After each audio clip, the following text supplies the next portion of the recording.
राम राम साथियों, आप सभी का स्वागत है आपके अपने YouTube channel HSCC think tank पे।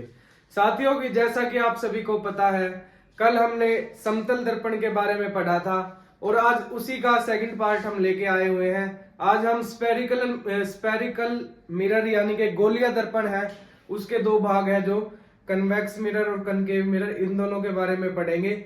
इनसे बनने वाले प्रतिबिंब कहाँ कहाँ पर बनते हैं, जब वस्तु की हम जो रिस्पेक्टिव प्लेस है उसको अगर चेंज करें तो जो प्रिंसिपल एक्सिस है वहां पर उसकी इमेज यानी प्रतिबिंब कहाँ पर जाकर बनेगा, इन सभी पॉइंटों के बारे में हम चर्चा करेंगे।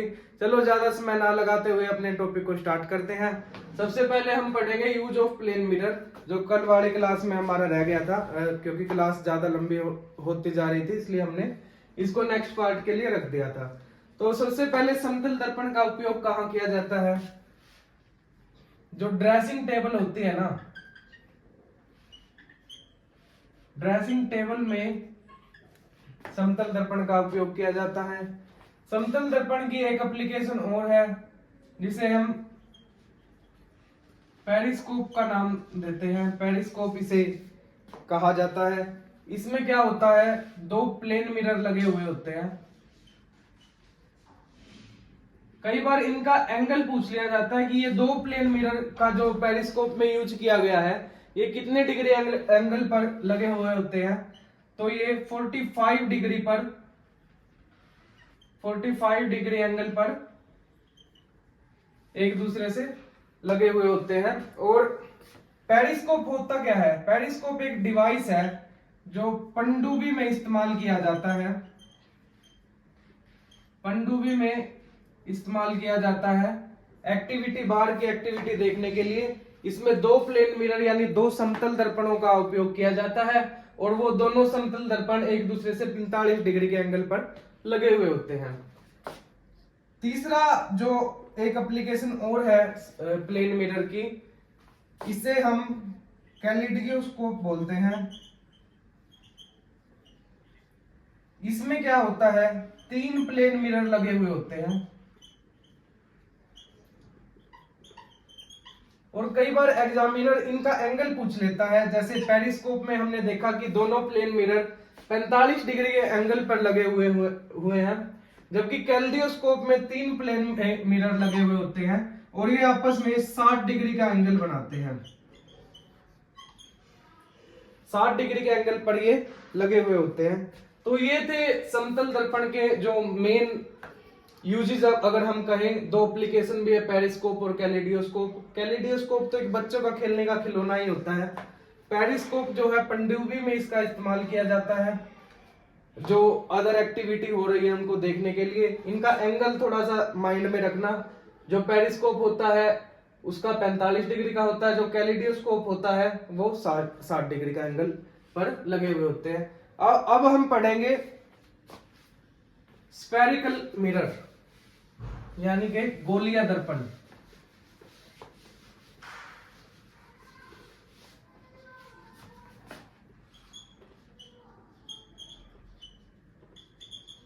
स्फेरिकल मिरर,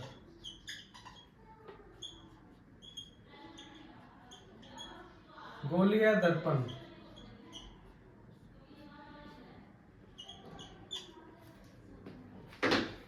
प्लेन मिरर और स्फेरिकल मिरर में क्या डिफरेंस है? प्लेन मिरर जो था उसमें जो रेडियस ऑफ कर्वेचर थी ना, प्लेन मिरर क्या था, एक बेसिकली समतल तल वाला या समतल सरफेस वाला एक मिरर था, शीशा था, जबकि जिसमें रेडियस ऑफ कर्वेचर थी वो इन्फिनिटी थी। लेकिन जो स्फेरिकल मिरर होते हैं ये एक गोले के भाग होते हैं, या एक स्फीयर, मान लो ये कोई स्फीयर है, इसके भाग होते हैं, इसमें से काटा हुआ होता है। मान लो अगर इसको, इस स्फीयर को हम कुछ इस तरह से काट देते हैं बीच से, और मान लो इसका इस भाग पर पॉलिश कर दी, तो ये बन जाएगा आपका कॉन्वेक्स मिरर, जिसे हम उत्तल दर्पण भी बोलते हैं।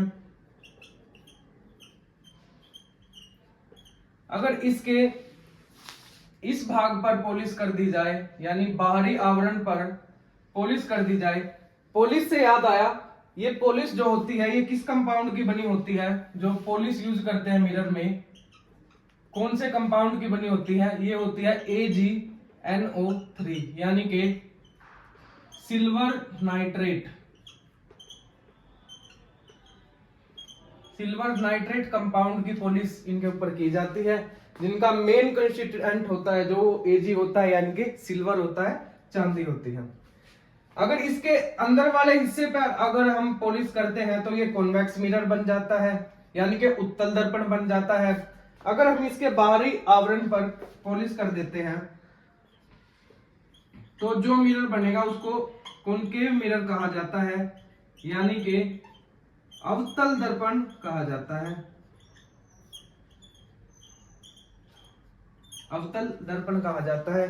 उत्तल दर्पण को अपसारी दर्पण भी कहते हैं। क्यों कहते हैं वो हम देखेंगे अभी। अपसारी दर्पण और अवतल दर्पण जो होता है, यानी कनकेव मिरर जो होता है, इसे अभिसारी दर्पण भी कहा जाता है। क्यों कहा जाता है वो अभी हम देखेंगे, क्लियर करेंगे। आप वीडियो में बने रहे, आपका हर एक कॉन्सेप्ट पूरे बेसिक लेवल से क्लियर होगा। वीडियो को देखते रहे, वीडियो में बने रहे। हमने जो लाइट वाला वीडियो करी थी उसमें टाइप ऑफ रेज यानी प्रकाश किरणों के प्रकार पढ़े थे। उनमें एक थी पैरेलल किरण, एक थी कन्वर्जिंग। मान लो कि कुछ इस तरह से आ रही है एक रे और ये आपस में इस पॉइंट पर मिल रहे हैं, ये थी कन्वर्जिंग। और एक रे कुछ इस तरह सी थी, मान लो यहां से रिफ्लेक्टेड सरफेस से टकरा के इधर चली गई और ये इधर आ गई, यानी डाइवर्जिंग इन नेचर। ये पैरेलल अपने आप में एक दूसरे के समानांतर थी, इनके बीच का गैप इक्वल था, ये एक दूसरे से मिलने वाली नहीं थी।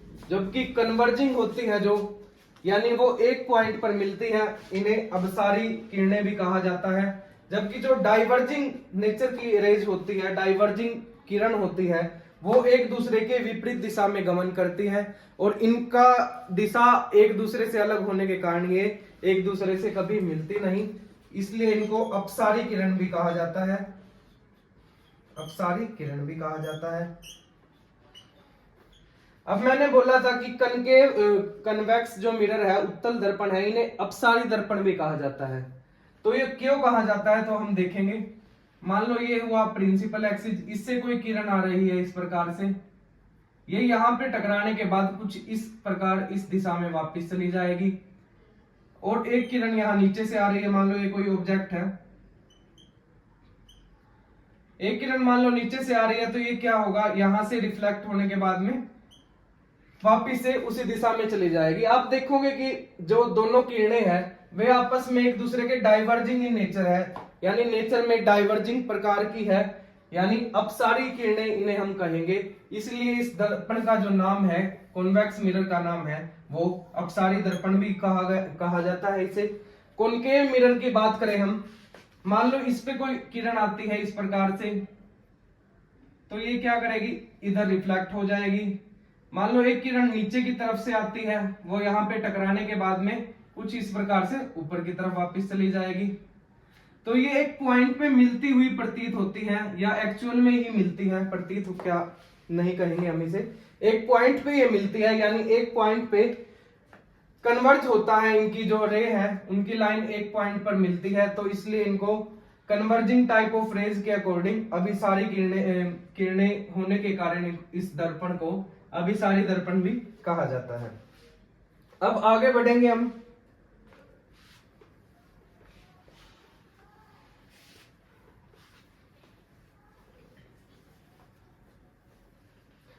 समतल दर्पण जो गोलीय दर्पण होते हैं, ये एक गोले के भाग होने के कारण इनको गोलीय दर्पण कहा जाता है। एक पार्ट ऑफ स्फीयर होने के कारण इनको स्फेरिकल मिरर कहा जाता है। अभी बात करेंगे हम इसके पॉइंट की, मेन जो पॉइंट होते हैं। पहले अगर बात करें हम, ये हमने लिया एक कॉन्वेक्स मिरर, यहां पर लेते हैं हम concave mirror,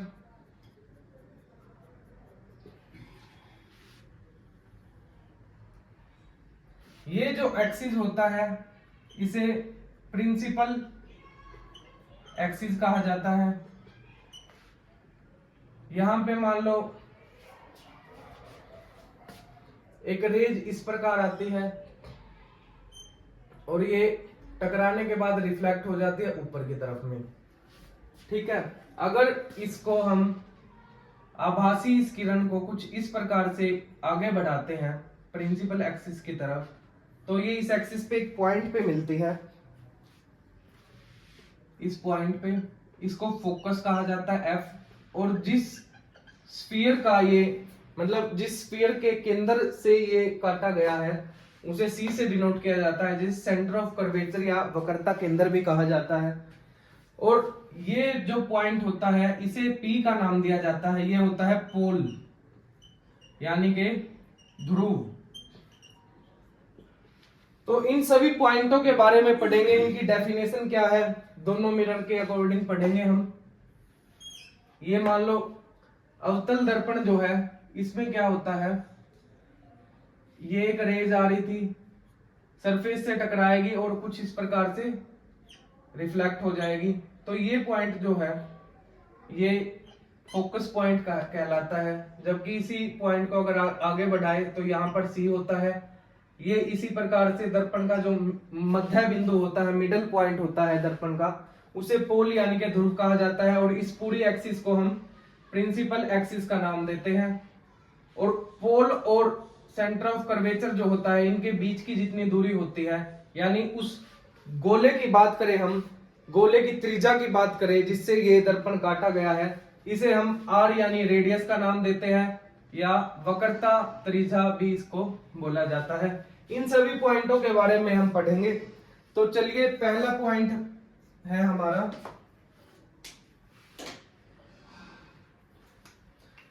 radius of curvature.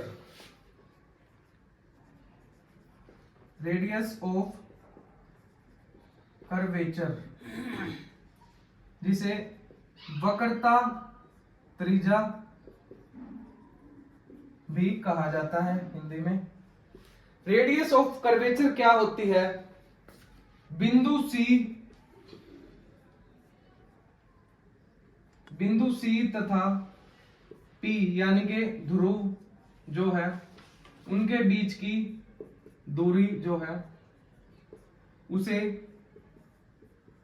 Radius of curvature या वक्रता त्रिज्या कहा जाता है।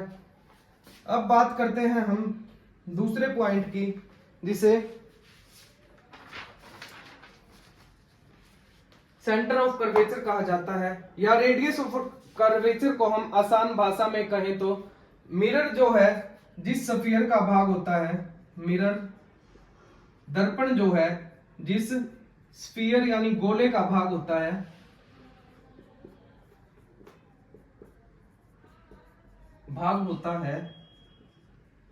उस स्फीयर की त्रिज्या जो होती है वो वक्रता त्रिज्या कहलाती है। उसे हम आर से डिनोट करते हैं और वो वक्रता त्रिज्या यानी रेडियस ऑफ कर्वेचर कहलाती है। अब दूसरा पॉइंट है जो हमारा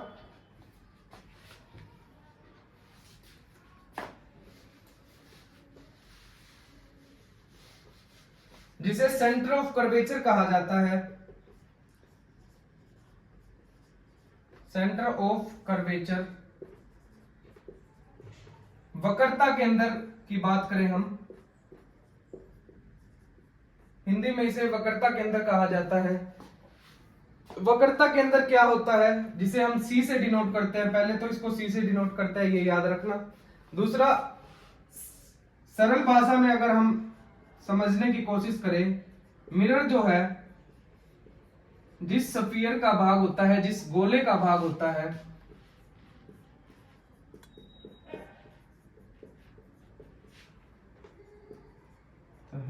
उसका केंद्र जो होता है, केंद्र बिंदु जो होता है, उसको सेंटर ऑफ कर्वेचर यानी वक्रता केंद्र के नाम से दर्शाया जाता है। अब अगले पॉइंट की तरफ बढ़ते हैं।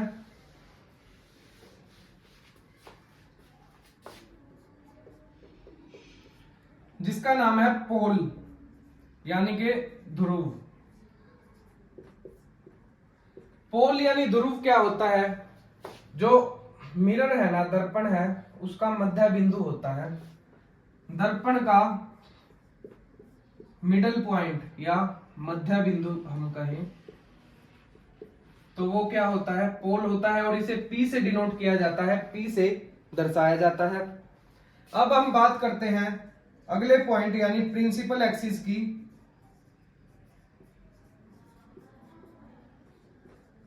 प्रिंसिपल एक्सिस या मुख्य अक्ष जिसे कहा जाता है।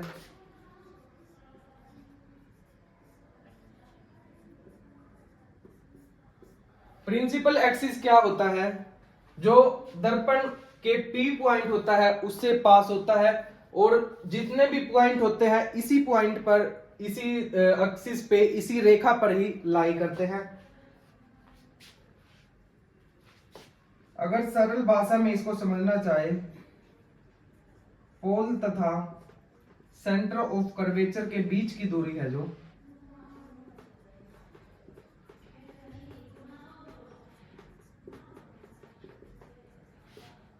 बीच की दूरी, वो क्या कहलाएगी? मुख्य एक्सिस कहलाएगी। ये जो एक्सिस है ना, ये लाइन जो है, यही प्रिंसिपल एक्सिस है। इसी पे हमारा पोल आता है, इसी पे हमारा फोकस पॉइंट आता है, इसी पे हमारा सेंटर ऑफ कर्वेचर आता है। तो जो पोल तथा सेंटर ऑफ कर्वेचर की बात करते हैं, मान लो हमें इतना ही काम में लेना है, तो जो पोल और सेंटर ऑफ कर्वेचर के बीच की दूरी है वो हमारी प्रिंसिपल एक्सिस कहलाएगी।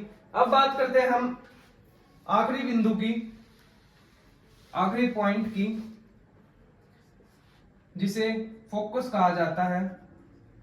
इसको F से डिनोट करते हैं।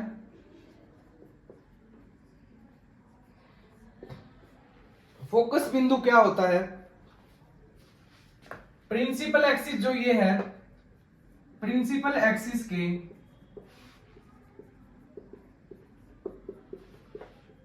समांतर आने वाली किरण रिफ्लेक्ट होने के बाद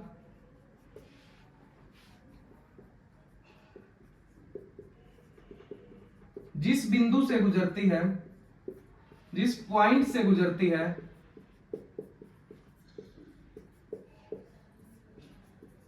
उस पॉइंट को क्या कहा जाता है? फोकस पॉइंट कहा जाता है, जिसे हम F से डिनोट करते हैं। तो ये तो हुए दर्पण के सारे मुख्य बिंदु, सारे मेन पॉइंट। इन्हीं पॉइंटों को लेके हम आगे चलेंगे और इमेज के बारे में पढ़ेंगे, प्रतिबिंब के बारे में हम पढ़ेंगे। तो पहले हम स्टार्ट करते हैं कॉनकेव मिरर से।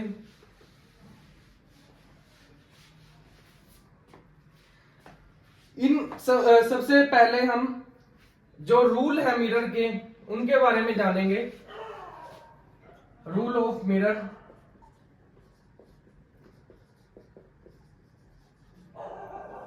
दर्पण के नियम के बारे में हम पढ़ेंगे। दर्पण के 3 नियम हैं, तीनों बहुत आसान है समझने में, और इन्हीं तीनों नियमों का प्रयोग करके हम दर्पण से बनने वाले प्रतिबिंब की स्थिति के बारे में बहुत अच्छे तरीके से हम देख पाएंगे कि कहां कहां प्रतिबिंब बन रहा है वस्तु का। सबसे पहले तो रूल पढ़ने से पहले जो फोकस पॉइंट हमने पढ़ा था, उसको F is equal to R/2 यानी रेडियस का हाफ होता है। ये तो थी अपनी वक्रता त्रिज्या,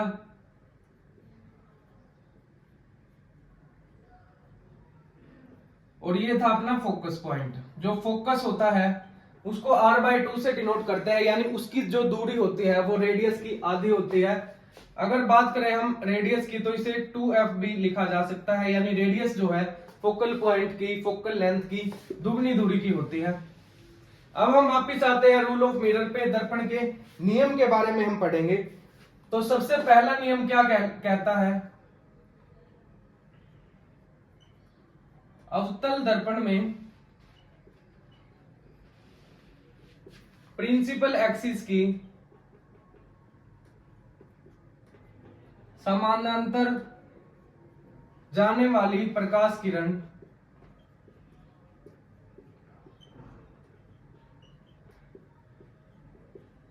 प्रकाश किरण रिफ्लेक्शन के बाद यानी रिफ्लेक्ट होने के बाद एक पॉइंट से गुजरती है, और वो पॉइंट कौन सा होता है? फोकस पॉइंट होता है। यानी अवतल दर्पण के प्रिंसिपल एक्सिस के समानांतर जाने वाली प्रकाश किरण रिफ्लेक्ट होने के बाद फोकस पॉइंट से गुजरती है, यानी कि फोकस बिंदु से गुजरती है।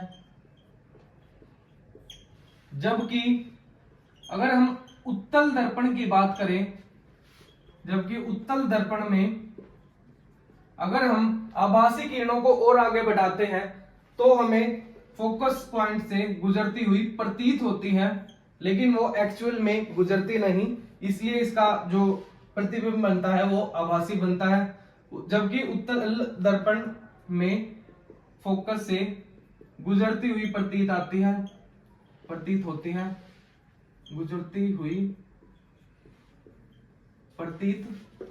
होती है। तो ये नियम है, आप इसको नोट करो और हम समझेंगे किस प्रकार ये नियम जो है इसको ग्राफिकल रिप्रेजेंटेशन में अगर हम समझने की कोशिश करें, अवतल दर्पण से अगर हम आइडिया लगाते हैं तो ये मान लो अपना अवतल दर्पण है, कॉनकेव मिरर है जिसका बाहरी भाग जो होता है वो पॉलिश किया हुआ होता है, और ये है अपना प्रिंसिपल एक्सिस। मान लो यहाँ पर कोई ऑब्जेक्ट है, इस ऑब्जेक्ट की यहां से एक किरण निकलती है, ये किरण क्या होती है? टकराने के बाद कुछ इस प्रकार से आती है, रिफ्लेक्ट हो जाती है और वापस से उसी मीडियम में लौट जाती है। मान लो एक किरण यहां से निकलती है जो इसके पैरेलल है प्रिंसिपल एक्सिस की, वो टकराने के बाद क्या होगी? वो भी एक पॉइंट से गुजरेगी, यानी फोकस पॉइंट से गुजरेगी। इस पॉइंट का नाम होता है एफ, यानी फोकस बिंदु इसे कहते हैं। मान लो एक किरण और निकली और ये भी क्या है? प्रिंसिपल एक्सिस जो है, मुख्य जो अक्ष है उसके बिल्कुल समानांतर है, उसके पैरेलल है। ये भी जो मिरर का सरफेस है उससे टकराने के बाद फोकस पॉइंट से होकर गुजरेगी और उसी मीडियम में, उसी माध्यम में लौट जाएगी जिस माध्यम से वो आती हुई हमें नजर आ रही है। तो जो ये रूल नंबर 1 था, ये यही कहता है कि अवतल दर्पण के में पैरेलल एक्सिस के समानांतर जाने वाली प्रकाश किरण रिफ्लेक्ट होने के बाद फोकस पॉइंट से गुजरती है। तो अवतल दर्पण का केस तो ये है, इसमें जो किरणें हैं वो वास्तव में एक दूसरे से मिलती है एक पॉइंट पे और उसके बाद अलग अलग हो जाती है। अगर बात करें हम उत्तल दर्पण की, ये साफ कर रहा हूं मैं, अगर किसी को नोट करना है तो नोट कर लीजिए, नहीं तो स्क्रीनशॉट लिख लीजिए। अब हम बढ़ेंगे उत्तल दर्पण की ओर। ये मान लो उत्तल दर्पण है, कॉन्वेक्स मिरर की हम बात कर रहे हैं, ये इसका प्रिंसिपल एक्सिस हुआ। मान लो ये कोई ऑब्जेक्ट है, इसके यहां से एक किरण निकली, ये किरण क्या करेगी? इस प्रकार से रिफ्लेक्ट हो जाएगी और वापस से उसी माध्यम में चली जाएगी जिस माध्यम से वो आई थी। मान लो एक किरण और निकलती है, ये भी पैरेलल एक्सिस की यानी मुख्य अक्ष के समानांतर है और ये भी रिफ्लेक्ट होने के बाद वापस से उसी मीडियम में चली जाती है जिस मीडियम से वो आई थी। अगर हम इन मिरर की आभासी किरणों को कुछ इस प्रकार से बढ़ाते हैं तो ये हमें इस पॉइंट पर मिलती हुई प्रतीत होती है, और ये कौन सा पॉइंट होता है? एफ, यानी कि फोकस बिंदु होता है, फोकस पॉइंट इसे हम कहते हैं। ये था उत्तल दर्पण का एग्जाम्पल। हमने जो रूल नंबर 1 था उसमें क्या देखा था? जबकि उत्तल दर्पण में फोकस बिंदु से गुजरती हुई प्रतीत होती है, ये वास्तव में नहीं मिलती। हम इनको, इनकी आभासी जो रेज है उनको सिर्फ एक्सटेंड करते हैं और वो एक्सटेंड होने के बाद फोकस बिंदु से गुजरती हुई हमें प्रतीत होते हैं। अब हम बढ़ेंगे अपने दूसरे पॉइंट की और दूसरे नियम की तरफ। देखते हैं दूसरा नियम जो है क्या कहता है। जो दर्पण का दूसरा बिंदु है, दर्पण के नियमों का दूसरा बिंदु है,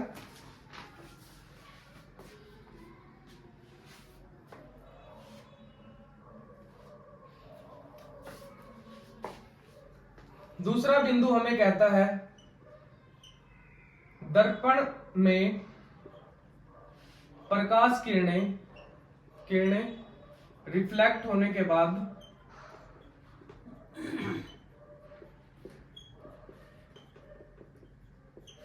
प्रिंसिपल जो एक्सिस होता है, प्रिंसिपल एक्सिस के समानांतर यानी पैरेलल हो जाती है। पहले नियम में वो फोकस पॉइंट से होकर गुजरती है, दूसरे नियम में कहता है कि अगर रिफ्लेक्टेड रेज है जो वो प्रिंसिपल एक्सिस के समानांतर हो जाती है। हम बात करते हैं पहले कॉनकेव मिरर की। इसमें देखेंगे कि ये जो नियम है इसका अगर ग्राफिकल रिप्रेजेंटेशन हम लेना चाहें तो क्या होगा। मान लो कोई किरण इधर से आ रही है, ये रिफ्लेक्ट होगी और इस प्रकार से चली जाएगी। मान लो एक किरण यहां से आती हुई हमें दिखाई दे रही है, वो क्या होगी, रिफ्लेक्ट होगी और इस प्रकार से चली जाएगी। तो ये जो रिफ्लेक्टेड रेज है ना, ये सबसे पहले तो यहाँ फोकस पे काटेंगे, ये तो हमने पहले नियम में देख ही लिया। जब ये किरणें हैं, ये वाली जो रेज है और ये वाली रेज जो है, ये प्रिंसिपल एक्सिस है जो हमारा मुख्य जो अक्ष है उसके समानांतर है। यही इस नियम में बताया गया है। अब हम बढ़ेंगे आखिरी नियम की तरफ, आखिरी रूल की तरफ।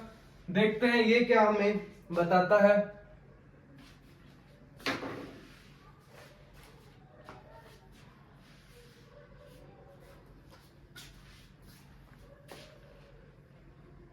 ये बताता है दर्पण के वक्रता केंद्र से होकर गुजरने वाली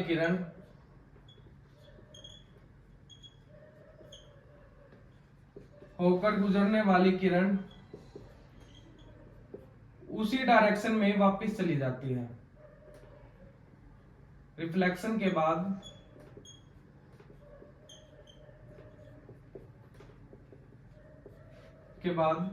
उसी दिशा में या उसी डायरेक्शन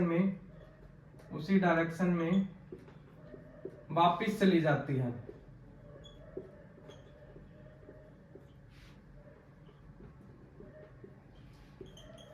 तो ये थे दर्पण के 3 नियम। अब हम आगे बढ़ते हैं और प्रतिबिंब कैसे बनते हैं, कहां बनते हैं, उनके बारे में पढ़ेंगे।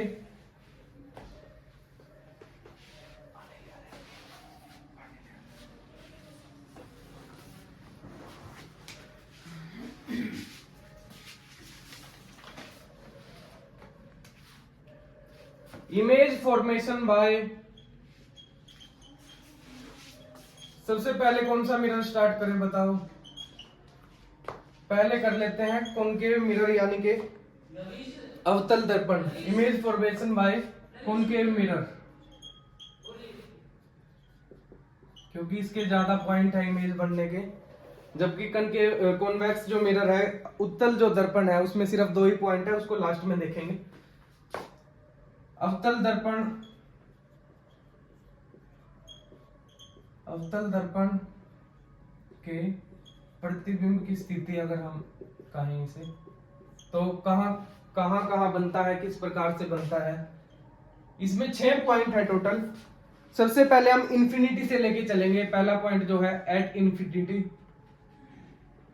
Object is at infinity, object is at infinity, जब वस्तु अनंत पर हो।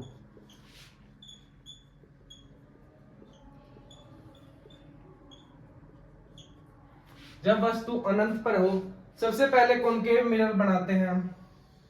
ये हमारा हो गया कॉनकेव मिरर यानी कि अवतल दर्पण जिसे हम बोलते हैं। ये हो गई प्रिंसिपल एक्सिस, हमने ड्रा कर ली। ये मान लो जो प्रिंसिपल एक्सिस है अनंत तक गई हुई है, इसका कोई छोर नहीं है। मान लो यहां पे हमने ऑब्जेक्ट रख दिया ए बी, ठीक है। ये हो गया अपना पी पॉइंट यानी कि पोल, और ये हो गया हमारा फोकस पॉइंट, और ये हो गया सेंटर ऑफ कर्वेचर यानी कि सी पॉइंट।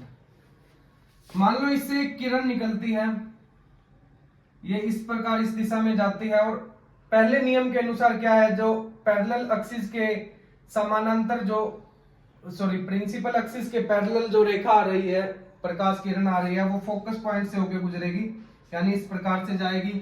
मान लो दूसरी एक किरण और आती है, वो भी इसके फोकस पॉइंट से गुजरेगी। तीसरी किरण और आती है, वो भी इसके फोकस पॉइंट से गुजरेगी। तो इसमें इमेज फॉर्मेशन यानी प्रतिबिंब कहाँ बन रहा है, ये सारी रेखाएं कहाँ मिल रही है, फोकस पॉइंट पे मिल रही है। तो इमेज फॉर्मेशन की जो इंपॉर्टेंट पॉइंट होते हैं, जो डायरेक्ट हमारे माइंड में होने चाहिए, या जो एग्जामिनर है डायरेक्ट जो क्वेश्चन पूछ के आंसर पुट करेगा, ऑप्शन पुट करेगा, वो इन्हीं पॉइंटों से होते हैं। मान लो कि वस्तु जब अनंत पर है, जो हमने अभी देखा, तो इससे इमेज फॉर्मेशन क्या है, ये रेखाएं वास्तव में मिल रही है। सबसे पहले तो इमेज बन कहाँ रही है, या प्रतिबिंब जो है कहां पर बन रहा है, एफ बिंदु पर बन रहा है, यानी फोकस बिंदु पर बन रहा है। और बात करें रियल है, क्योंकि इमेज की जो रेज है, प्रकाश की जो किरणें हैं, रिफ्लेक्शन के बाद एक्चुअल में मिलती है, तो इमेज क्या होगा, रियल होगा, रियल एंड इन्वर्टेड होगा। क्योंकि जितने भी, ये पॉइंट हमेशा अपने माइंड में रखना, जितने भी रियल इमेज होते हैं वो हमेशा उल्टे होते हैं, और जितने भी आभासी प्रतिबिंब बनते हैं, जितने भी वर्चुअल इमेज होती है, वो सारी इरेक्ट होती है, यानी सीधी होती है। तो ये जो इमेज बनेगी वास्तविक और उल्टी बनेगी, वास्तविक एवं उल्टा। बात करते हैं तीसरे पॉइंट की, तो ये वस्तु के आकार से बहुत छोटी होगी, क्योंकि यहाँ पर वस्तु कितनी बड़ी है और यहाँ पर आकर ये एक पॉइंट पे सिमट जाती है। तो वस्तु के आकार से बहुत छोटी, वस्तु के आकार से बहुत छोटी, या एक बिंदु पे हम बोल सकते हैं। तो ये था इसकी इमेज फॉर्मेशन जब वस्तु अनंत पर रखी हुई होती है। अब हम पढ़ेंगे जब वस्तु सेंटर ऑफ कर्वेचर और पोल के बीच में होती है।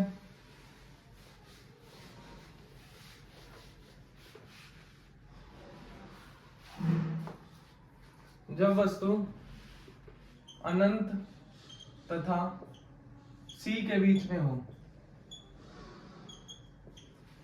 तो सबसे पहले कॉनकेव मिरर को ड्रा करते हैं।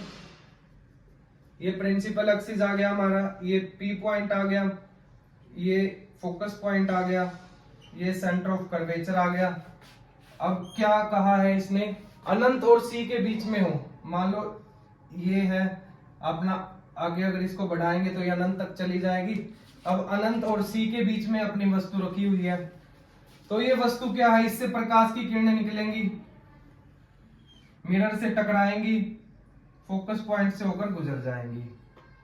ठीक है, दूसरी किरण की अगर हम बात करें तो वो यहां से निकलेगी और फोकस पॉइंट में से होकर गुजरेगी, यहां से निकली, फोकस पॉइंट में से होकर गुजरी, और क्या होगी, जो रूल नंबर 2 था हमारा दर्पण का, उसमें क्या था कि टकराने के बाद प्रिंसिपल एक्सिस के पैरेलल हो जाती है, तो ये पैरेलल होगी और इस प्रकार से यहां से चली और यहां टकराने के बाद में इधर आ गई।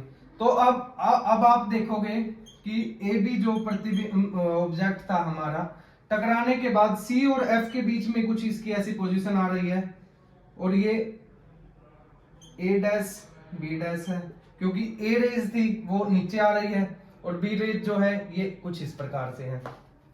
तो ऑब्जेक्ट जो है, सबसे पहले तो इमेज का फॉर्मेशन कहां हुआ, प्रतिबिंब कहां बना है, वो सी तथा एफ के बीच, सी तथा एफ के बीच में बना है। और दूसरा, जो प्रकाश किरणें हैं वो आपस में वास्तव में मिल रही हैं, तो रियल है, रियल है तो इन्वर्टेड होगी, यानी वास्तविक और उल्टा, वास्तविक व उल्टा इमेज बन रहा है। अगर बात करें हम साइज की, तो ये आपको जो ए बी की हाइट है और ए डैश बी डैश की हाइट है, ये छोटी लग रही है ना ए बी से, यानी वस्तु के आकार से,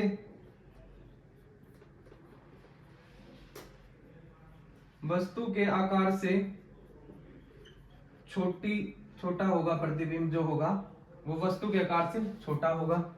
अब हम बढ़ते हैं अपने अगले पॉइंट की तरफ, पॉइंट नंबर 3 जो है, उसमें हम ऑब्जेक्ट को रखेंगे सी पॉइंट पे यानी सेंटर ऑफ कर्वेचर पॉइंट पे, और फिर देखेंगे कि कहां पर इमेज फॉर्मेशन होती है, प्रतिबिंब की पोजीशन यानी स्थिति क्या रहने वाली है जब ऑब्जेक्ट इज एट सी, जब वस्तु सेंटर ऑफ कर्वेचर यानी वक्रता केंद्र पर रखी हो।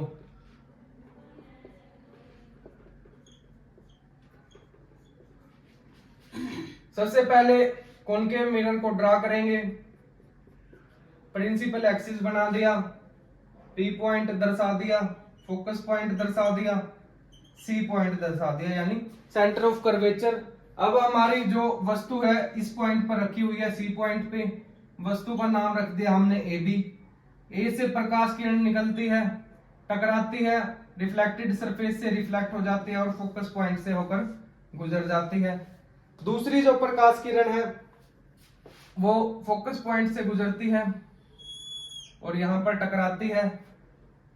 इसको थोड़ा सीधा कर लेते हैं ताकि जो इमेज फॉर्मेशन है वो लगभग हमारी एग्जैक्ट कुछ दिखे हमें।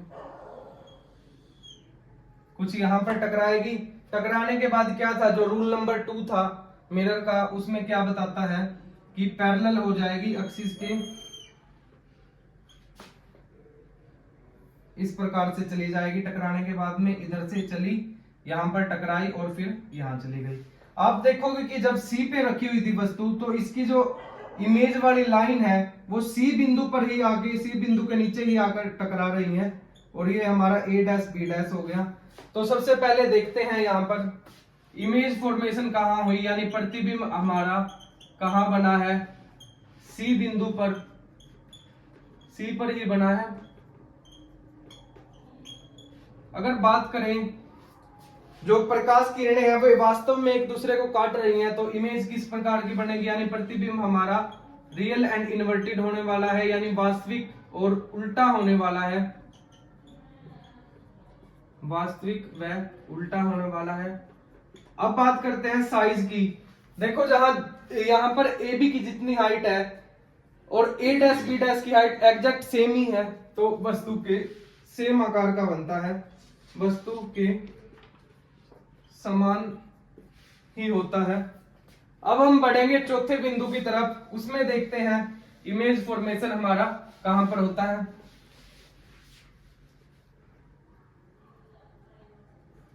इसमें हम कहां रखेंगे ऑब्जेक्ट को,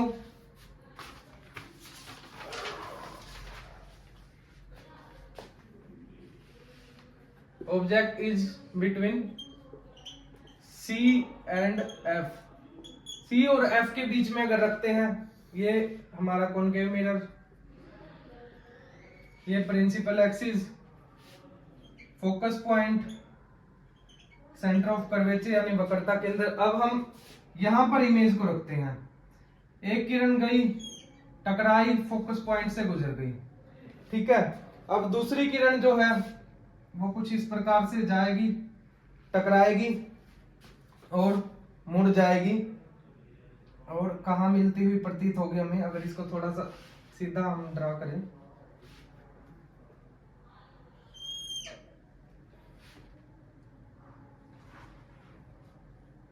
तो कुछ इस बिंदु से यहां पर ये मिलती हुई प्रतीत हो रही है और ये कहां पे है, सी बिंदु के बाद में इसकी लोकेशन है। ये ए बी थी, ये ए डैश बी डैश है। अगर आप स्केल से बिल्कुल माप के इनको बिल्कुल परपेंडिकुलर लाइनें अगर खींचेंगे तो इमेज फॉर्मेशन बिल्कुल एग्जैक्ट होगा न्यूमेरिक वैल्यू में। अगर आप यहाँ पर 5 सेंटीमीटर ले रहे हैं, रिफ्लेक्शन के बाद जो वैल्यू आएगी वो एक्चुअल में इससे कहीं ना कहीं बड़ी आएगी। यहाँ पर हम रफली ड्रा कर रहे हैं, इसलिए थोड़ा सा एग्जैक्ट जो है फिगर वो हमारा उभर कर नहीं आ रहा। सबसे पहले बात करेंगे इमेज फॉर्मेशन की, यानी प्रतिबिंब की, वो कहां पर बनेगा, सी से पीछे होगा या सी से परे होगा, सी से परे होगा। और जो लाइन है वो एक्चुअल में मिलती हुई नजर आ रही है हमें, तो रियल होगी इमेज, रियल है तो इन्वर्टेड होगी यानी कि उल्टी होगी, वास्तविक व उल्टी तो है ही। और बात करते हैं साइज की, यहां पर ए बी का जितना साइज है और ए डैश बी डैश का साइज जो है उससे कहीं ना कहीं ज्यादा हमें दिख रहा है, तो वस्तु के आकार से बड़ा होने वाला है। वस्तु के आकार से बड़ा। अब हम बात करते हैं पांचवें पॉइंट की। पांचवें पॉइंट में हम कहां रखने वाले हैं ऑब्जेक्ट को, और उसका प्रतिबिंब कहां बनने वाला है वो हम देखेंगे। पांचवा पॉइंट है, अगर हम फोकस पॉइंट पर ही वस्तु को रख देते हैं, जो ऑब्जेक्ट है हमारा एट एफ यानी कि फोकस बिंदु पर ही अगर ऑब्जेक्ट को रख दिया जाता है। अब हम पढ़ेंगे कि जब हमारा ऑब्जेक्ट जो है, वस्तु जो है, फोकस पॉइंट पर ही रखी हो। मान लो ये हमारा फोकस पॉइंट है और इस पे हमने ये ऑब्जेक्ट रख दिया, इससे प्रकाश किरणें इधर निकलेंगी, टकराएंगी और फोकस पॉइंट से ही गुजर जाएंगी। ये जो हमारा रूल नंबर 1 था, दर्पण का पहला नियम था, वो हमें बताता है। दूसरा, एक किरण यहां से कुछ इस प्रकार से निकलेगी, वक्रता केंद्र से होते हुए यहां टकराएगी और वापिस से इसी दिशा में मुड़ जाएगी, और ये एक दूसरे के पैरेलल होंगी। अगर हम जो बात करें इसमें इमेज फॉर्मेशन की, तो इमेज कहां बनने वाली है? अगर फोकस बिंदु पर रखा हुआ है, इमेज बनेगी अनंत पर, इन्फिनिटी पर, अनंत पर बनेगी। इमेज किस प्रकार की होगी? इमेज वास्तविक होगी और उल्टी होगी, रियल एंड इन्वर्टेड होने वाली है इमेज। अगर बात करें प्रतिबिंब के साइज की, आकार कितना रहने वाला है, प्रतिबिंब जो है, प्रतिबिंब वस्तु के आकार से बड़ा होगा, वस्तु के आकार से बहुत बड़ा होगा। अब हम आखिरी पॉइंट की तरफ बढ़ते हैं, छठे पॉइंट की तरफ बढ़ते हैं। इसमें देखते हैं इमेज फॉर्मेशन कहां होगी।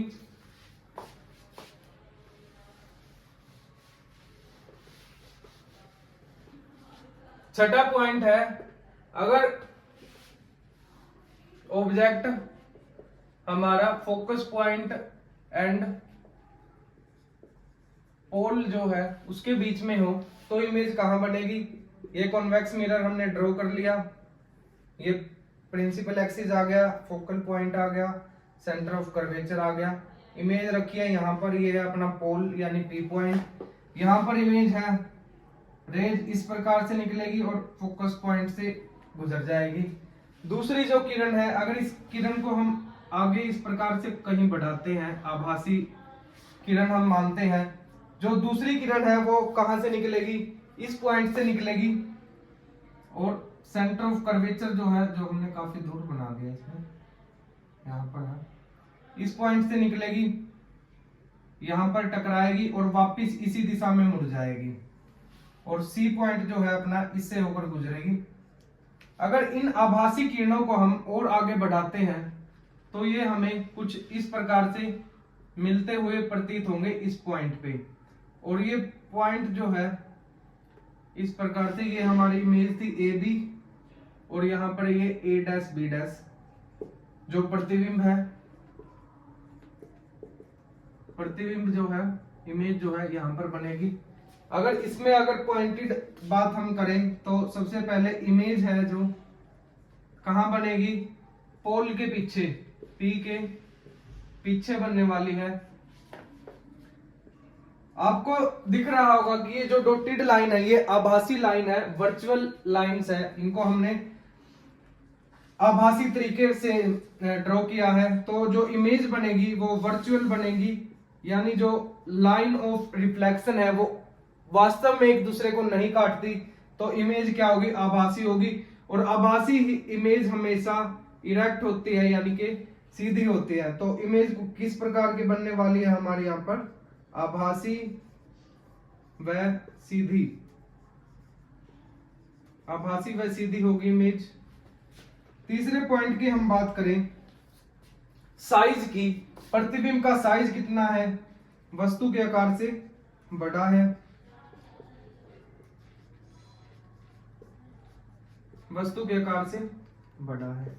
तो ये थे 6 के 6 पॉइंट। इनमें आपने एक चीज नोट की होगी, पांचों पॉइंट में इमेज जो थी रियल एंड इन्वर्टेड बन रही थी, यानी कि सीधी व उल्टी बन रही थी। लेकिन जो छठा पॉइंट है जहां पर F और P के बीच में हमने ऑब्जेक्ट को रखा है, तो इमेज किस प्रकार की बनी है, वर्चुअल और इरेक्ट बनी है, आभासी और सीधी बनी है। पांचों पॉइंट को अगर हम देखें तो छठा पॉइंट एक अपवाद है, क्योंकि पांचों पॉइंट में जो इमेज फॉर्मेशन हुआ है वो रियल एंड इन्वर्टेड हुआ है, जबकि जो छठा पॉइंट है जहां पर इमेज को हमने ऑब्जेक्ट को हमने एफ एंड पी के बीच में रखा है, यानी फोकस पॉइंट और पोल के बीच में रखा है, तो जो इमेज फॉर्मेशन हुआ है वो वर्चुअल एंड इरेक्ट हुआ है, आभासी व सीधा हुआ है। डायरेक्ट क्वेश्चन उठने का यहां से बनता हुआ दिखाई दे रहा है हमें, क्योंकि ये क्वेश्चन एक अपवाद है और अपवाद वाले क्वेश्चन ही ज्यादातर एग्जामिनर उठाना पसंद करते हैं। अब बात करते हैं हम कॉनकेव मिरर के यूज की, इसके उपयोग की, कहां कहां दैनिक जीवन में इसका प्रयोग किया जाता है, इसकी एप्लीकेशंस क्या है। तो यूजेस ऑफ कॉनकेव मिरर, अवतल दर्पण के उपयोग कहां कहां होते हैं वो हम देखेंगे। सबसे पहले तो टॉर्च लाइट जो होती है, टॉर्च में इसका उपयोग किया जाता है। ईएनटी डॉक्टर जो होते हैं, ईएनटी डॉक्टर जो होते हैं वो एक विशेष प्रकार का दर्पण यूज करते हैं मैग्नीफाइड करने के लिए, ईएनटी डॉक्टर इसे यूज करते हैं। और सेविंग मिरर जो होता है उसमें अवतल दर्पण का प्रयोग किया जाता है। सेविंग मिरर में दाढ़ी बनाने वाले शीशे में अगर हम कहें। पांचवा जो उपयोग है, डेंटिस्ट एक हेड मिरर रखते हैं, दंत चिकित्सक डेंटिस्ट के हेड मिरर में सर पे एक कुछ इस प्रकार से बांध के उसके आगे एक छोटा सा मिरर लगा हुआ होता है। डेंटिस्ट के हेड मिरर में जो होता है वो कॉनकेव मिरर होता है। पांचवा सर्च लाइट जो होती है, सर्च लाइट, उसमें इसका उपयोग किया जाता है, सर्च लाइट में। और एक आखिरी और है, सोलर कुकर में इसका यूज किया जाता है, सोलर कुकर में। ये थे 5-6 अवतल दर्पण के उपयोग। एक और रह गया, ये भी काफी इंपॉर्टेंट है। वाहनों की जो हेडलाइट होती है, वाहनों की हेडलाइट में इसका उपयोग किया जाता है। सबसे पहले तो टॉर्च में ENT doctor, dentist, saving mirror, search light, solar cooker और वाहनों की हेडलाइट, इनके यूजेस को थोड़ा ध्यान में रखना, क्योंकि यूज से डायरेक्ट पूछ लिया जाता है। मान लो कि वाहनों की हेडलाइट में कौन से दर्पण का उपयोग किया जाता है, तो कौन सा होगा, अवतल दर्पण होगा। पूछ लिया जाता है सेविंग मिरर में किस प्रकार के दर्पण का प्रयोग किया जाता है, कौन सा दर्पण होगा, अवतल दर्पण होगा। अवतल दर्पण के उपयोग हमने अभी पढ़े, तो इनको एक दो बार अगर आप पढ़ोगे तो ये याद हो जाएंगे। इनमें से कुछ इंपॉर्टेंट है, जैसे ईएनटी डॉक्टर है, वाहनों की हेडलाइट है, सेविंग मिरर है, तो ये सब आप ध्यान में रखना। अब हम पढ़ेंगे कॉन्वेक्स मिरर के image formation, image formation by convex mirror. 2 ही है, ज्यादा नहीं है, जल्दी से कवर कर लेंगे। Image formation by convex mirror.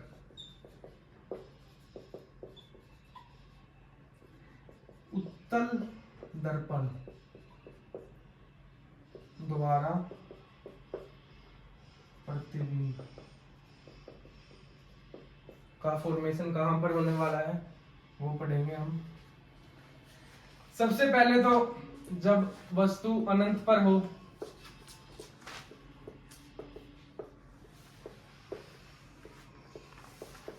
यानी इन्फिनिटी वाला जो साइन है उसको देख लेना। ये हो गया अपना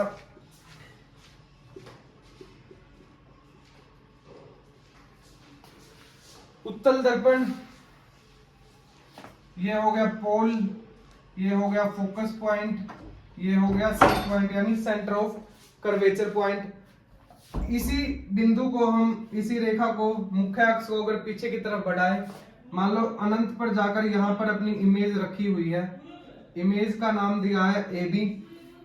ए बी क्या होगा, यहाँ पे टकराएगी इमेज, इमेज से जो एक लाइट किरण निकली है जाएगी, रिफ्लेक्ट होगी और कहां चली जाएगी, ऊपर की तरफ इस प्रकार से चली जाएगी। एक दूसरी किरण और हम ड्रॉ करते हैं और ये कहां से निकलती है, जो रूल नंबर 1 था इमेज का, उसमें हमने पढ़ा था कि ये फोकस पॉइंट से होकर गुजरती है। एक दूसरी किरण अगर इसी के पैरेलल हम खींचें तो ये दोनों किरण फोकस पॉइंट पे हमें मिलती हुई नजर आएंगी इस प्रकार से कुछ। तो इसमें इमेज फॉर्मेशन क्या है, इमेज कहां बनेगी, एफ पॉइंट पर मिलेगी इमेज, फोकस पर बनेगी, फोकस पॉइंट पर इमेज। आपको पता है कि जो इमेज है ये लाइन हमने आभासी यानी वर्चुअल लाइन ड्रॉ की है, तो वर्चुअल इमेज ही इससे बनती है। वर्चुअल इमेज है तो इमेज हमेशा सीधी होती है, इरेक्ट होती है, आभासी वह सीधी बनेगी। और साइज की अगर बात करें तो साइज जो है एक पॉइंट पर ही आपको दिख रहा है कि ये इकट्ठी हो रही है, एक पॉइंटेड साइज में इमेज बनने वाली है, यानी वस्तु के आकार से बहुत छोटी होगी।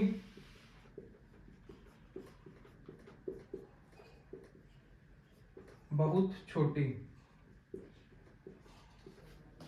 ये था अगर वस्तु अनंत पर रखी है कॉन्वेक्स मिरर के केस में, उत्तल दर्पण के केस में इमेज कहां बनेगी, फोकस पॉइंट पे बनेगी। जब अनंत पर रखी हुई है कैसी बनेगी, वर्चुअल या इरेक्ट होगी, आभासी ही बनते हैं इसमें ज्यादातर, इमेज दो ही हैं वैसे तो, और वस्तु के आकार से बहुत छोटे होने वाली है। अब हम दूसरे केस की बात करते हैं।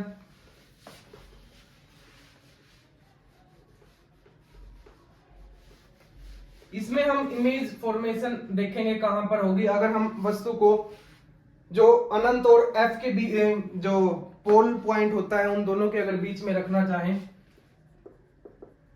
वस्तु इन्फिनिटी तथा पी के बीच हो,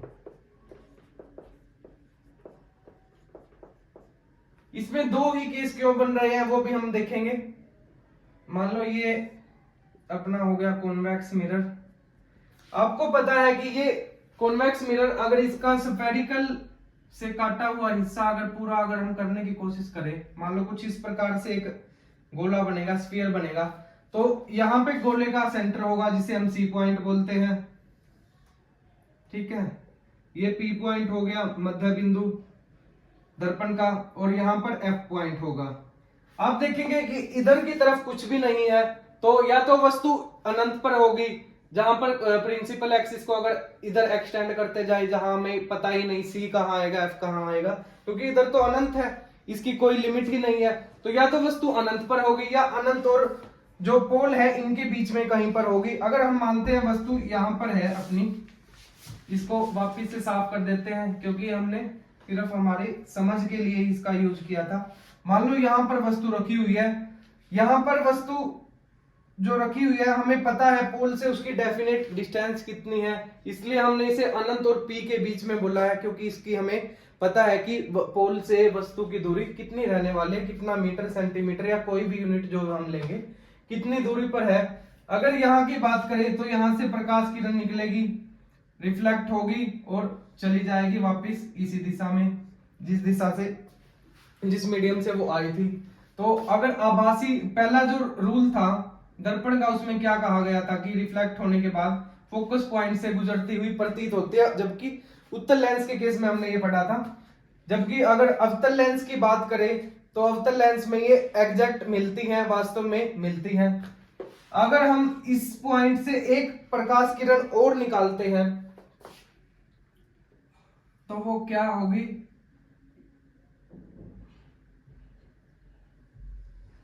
इस प्रकार से आएगी और टकरा के वापस इधर ही चली जाएगी इसी दिशा में।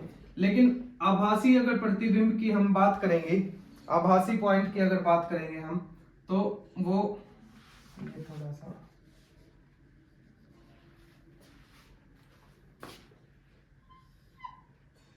यहां से जाएगी वापस टकरा जाएगी और इसको कुछ इधर से निकलती हुई एक दूसरे से को काटती हुई प्रतीत होगी। अगर इसको हम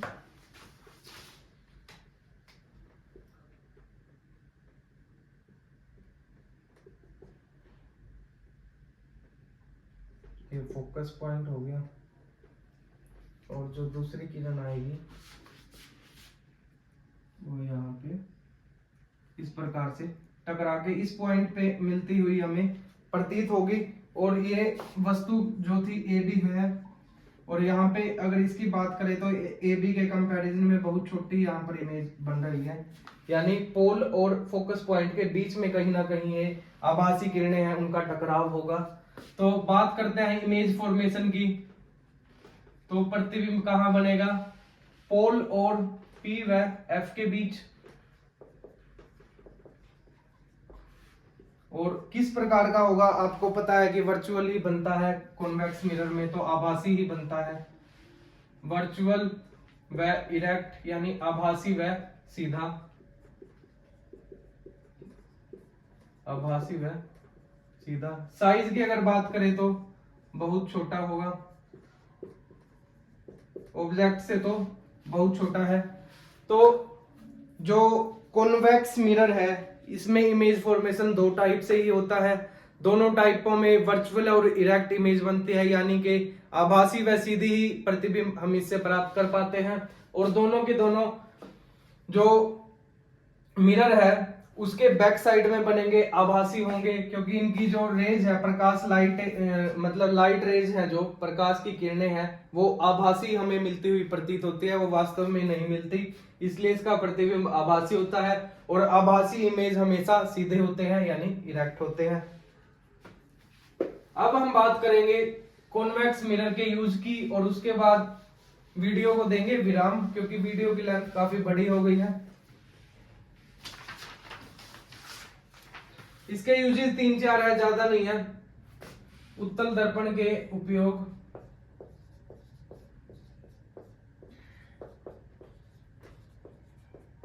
उत्तल दर्पण का कहां कहां उपयोग जो है किया जाता है? सबसे पहले तो स्ट्रीट लैंप जो होता है, स्ट्रीट गलियों में जो लैंप लगे हुए होते हैं, स्ट्रीट लैंप में इसका प्रयोग किया जाता है। अगर दूसरी बात करें, सड़कों पर जो रिफ्लेक्टेड लैंप लगे हुए होते हैं, सड़कों पर परावर्तित करने वाले जो लैंप लगे होते हैं, सड़कों पर रिफ्लेक्टेड लैंप में इसका प्रयोग किया जाता है। इसके ज्यादा से यूज है नहीं।